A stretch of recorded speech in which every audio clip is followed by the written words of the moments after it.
तो चलिए आज जरा खोलते हैं ब्रह्म राक्षस का प्रतिशोध, अर्जुन की नियति की कहानी को।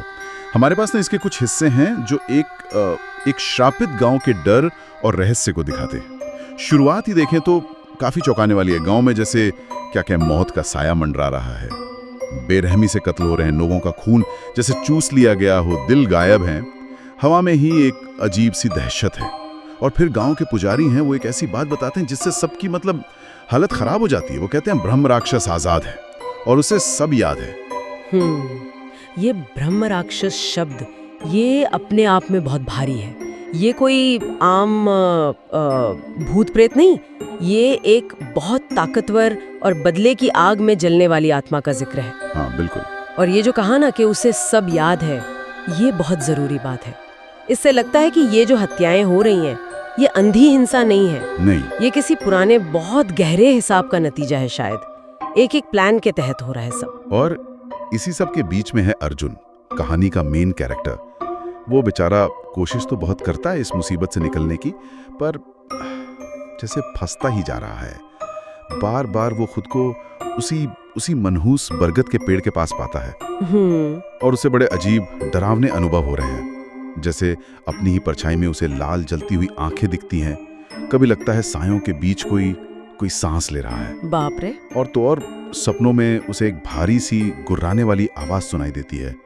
वो आवाज एक बिल्कुल भूली हुई, शायद कोई मृत भाषा है, उसमें पुराने वैदिक श्लोक जैसे बुदबुदाती है। अच्छा। हाँ, और उसका मतलब कुछ ऐसा है जैसे आग और क्रोध से बंधा हुआ मौत का मंत्र। रोंगटे खड़े हो जाएं, ऐसी बात है। बिल्कुल बिल्कुल। और यहाँ एक और बात समझने वाली है। अर्जुन को धीरे धीरे ये एहसास होता है कि वो सिर्फ इस श्राप का शिकार नहीं है, वो इसका हिस्सा है। मतलब ये सिर्फ कोई बाहरी खतरा नहीं है जो उस पर आ गया है उसका इस श्राप से। शायद खून का रिश्ता है, कर्मों का कोई पुराना बंधन है, जैसे नियति ने ही उसे इसके लिए चुना हो। ये चीज मामले को बहुत पर्सनल बना देती है उसके लिए। हाँ, ये कर्म वाली बात कि शायद उसके अपने या पुरखों के कर्म उसे यहाँ खींच लाए हैं। एग्जैक्टली, सही पकड़ा आपने। ये सिर्फ संयोग नहीं लगता है, ये उसे सीधे सीधे इस श्राप के सेंटर में लाकर खड़ा कर देता है। अब उसे सिर्फ बचना नहीं है, शायद कुछ और भी करना है, कुछ सामना करना है। और एक और बात जो सामने आती है वो भी बड़ी अजीब है। ये जो ब्रह्म राक्षस है, ये सिर्फ बदला नहीं चाहता। कहानी के अंशों में कहा गया है कि उसे न्याय चाहिए और वो अर्जुन की आत्मा चाहता है। अब ये न्याय क्या है और आत्मा चाहने का क्या मतलब हुआ? हाँ, यही तो कहानी को और गहरा बनाता है ना। न्याय शब्द का इस्तेमाल ये दिखाता है कि शायद ब्रह्मा राक्षस खुद को सिर्फ एक कातिल नहीं समझ रहा। वो शायद सोचता है कि वो कुछ गलत को सही कर रहा है, कोई कॉस्मिक बैलेंस, कर्मों का हिसाब, ऐसा कुछ। और आत्मा चाहना, ये तो मौत से भी ज्यादा डरावना है। ये शायद अर्जुन के वजूद को ही मिटा देने या पूरी तरह अपने काबू में कर लेने की इच्छा है। एक तरह का स्पिरिचुअल कब्जा कह सकते हैं। और इन सब में सबसे ज्यादा परेशान करने वाली बात तो ये है कि इस बार कोई मंत्र उसे बचा नहीं सकता। ये सुनकर तो लगता है जैसे सारे रास्ते बंद। बिल्कुल, यही तो सबसे चिंताजनक पहलू है। ये दिखाता है कि जो हमारे पारंपरिक तरीके हैं ना, बचाव के, सुरक्षा के, मंत्र, पूजा पाठ, वो यहाँ काम नहीं कर रहे हैं, वो बेअसर हैं। तो फिर रास्ता क्या है? वही तो सवाल है। ये शायद इशारा है कि अर्जुन की लड़ाई वो इन आध्यात्मिक उपायों की सीमा से भी आगे निकल चुकी है।